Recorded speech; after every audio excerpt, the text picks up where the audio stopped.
నమస్కారాలండి.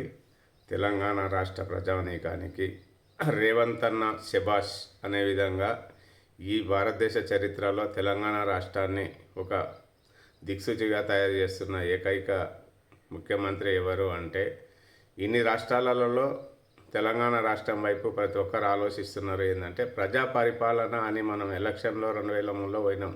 ఇప్పుడు పరిపాలన అందించే విధానంగా ఉండడం ఏంది అనేది ప్రతి ఒక్కరు ఆలోచించాలి. అసలు ప్రభుత్వం అంటే ఏంది, ప్రజలు అంటే ఏంది అనేది అందరికీ తెలియాల్సిన బాధ్యత ఉంది. ప్రభుత్వం వేరు కాదు, ప్రజలు వేరు కాదు. ప్రభుత్వాన్ని ఎన్నుకునేది ప్రజలు, ప్రజలను బాగు చేసేది ప్రభుత్వము. ఈ రెండు అందరికీ ప్రజలకు సంబంధించింది అనేది ప్రతి ఒక్కరు ఆలోచించినప్పుడే ఈ ప్రజాక్షేత్రంలో ప్రజలు కానీ, ప్రజానాయకులు కానీ, కార్యకర్తలు కానీ, ఎవరే కానీ ఈ సమాజాన్ని మంచి కోరి చేసేది అభివృద్ధి జరుగుతుంది అనేది ప్రతి ఒక్కరు అర్థం చేసుకోవాలి. ప్రజలు క్షేమంగా, సంక్షేమంగా, ఆరోగ్యంగా, విద్యారంగంగా, వ్యవసాయ రంగంగా, ఆర్థికంగా ఎదిగినప్పుడే ఈ తెలంగాణ రాష్ట్రం సుభిక్షితంగా ఉంటుంది, సురక్షితంగా ఉంటుంది అనేది ప్రతి ఒక్కరు అర్థం చేసుకోవాల్సిన బాధ్యత ఉంది.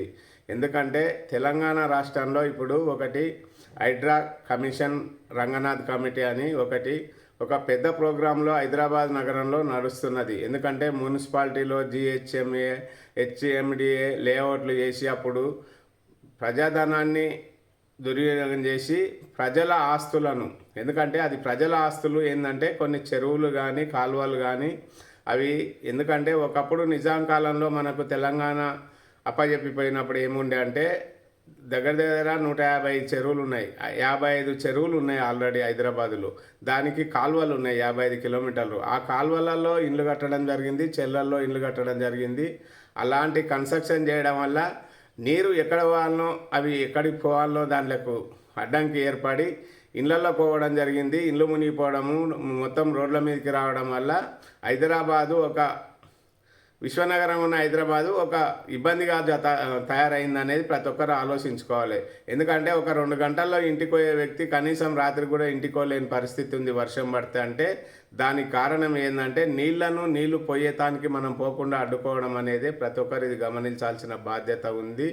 ఎందుకంటే ఏదైనా అని గ్రామాలు అభివృద్ధి చెందుకుంటూ రాష్ట్రాలు అభివృద్ధి చెందాలంటే ఫస్ట్ గ్రామ అభివృద్ధి అనేది ప్రతి ఒక్క కార్యకర్త కానీ ప్రతి విలేజ్లలో ఏం చేయాలంటే ఫస్ట్ గ్రామాన్ని అభివృద్ధి చేసుకుంటూ మీ గ్రామంలో ఏం కావాలి, ఏముంది ప్రస్తుత పరిస్థితి, భూ ప్రక్షాళన చేసుకుంటూ భూములకు కరెక్ట్ ఒక రికార్డు మెయింటైన్ చేయడం అనేది చాలా అవసరం ఉంది.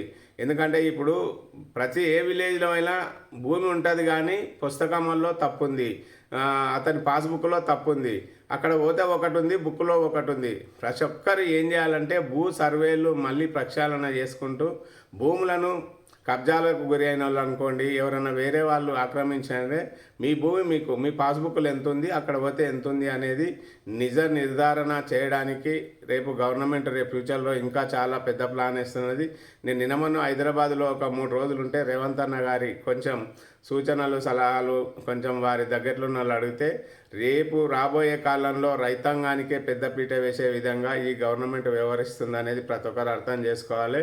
ఎందుకంటే ఒకటే ఎంతసేపు ఉన్న హైదరాబాద్ చుట్టుముట్టుపోయి మనం ఉండడం కాదు, విలేజ్ ద్వారానే ఈ దేశ ఆర్థిక అభివృద్ధి కానీ తెలంగాణ ఆర్థిక అభివృద్ధి కానీ జరగాలంటే ఫస్ట్ విలేజ్ డెవలప్మెంట్ అనేది కావాలి. విలేజ్లలో మంచి ఇండస్ట్రీలు కట్టాలి, వ్యవసాయ రంగాన్ని అభివృద్ధి చేయాలి, పాడి పరిశ్రమ అభివృద్ధి చేయాలి, కొత్త టెక్నాలజీని వినియోగించుకొని తెలంగాణ అభివృద్ధికి ఫస్ట్ గ్రామస్థాయి నుండి గాంధీజీ కలలు అన్నది ఏంటంటే గ్రామస్థాయి నుండి అభివృద్ధి చెందితేనే తప్ప ఈ గ్రామ స్వరాజ్యం అనేది రావాలనేది ప్రతి ఒక్కరు కోరుకోవాలని నేను తెలంగాణ రాష్ట్ర కాంగ్రెస్ కార్యకర్తలకు కావచ్చు, ప్రజలకు కావచ్చు, ఒకసారి గవర్నమెంట్ ఏర్పడ్డాక 5 ఏళ్ళు మనం అభివృద్ధి చేసుకోవడానికి ఆలోచించాలే కానీ దాన్ని మనము వినియోగించుకోవాలంటే అందరం కలిసిమెలిసి ఉండాలి. ప్రజా సమస్యలు తీరుతాయని నేను ప్రతి ఒక్కరిని కోరుకుంటున్నాను.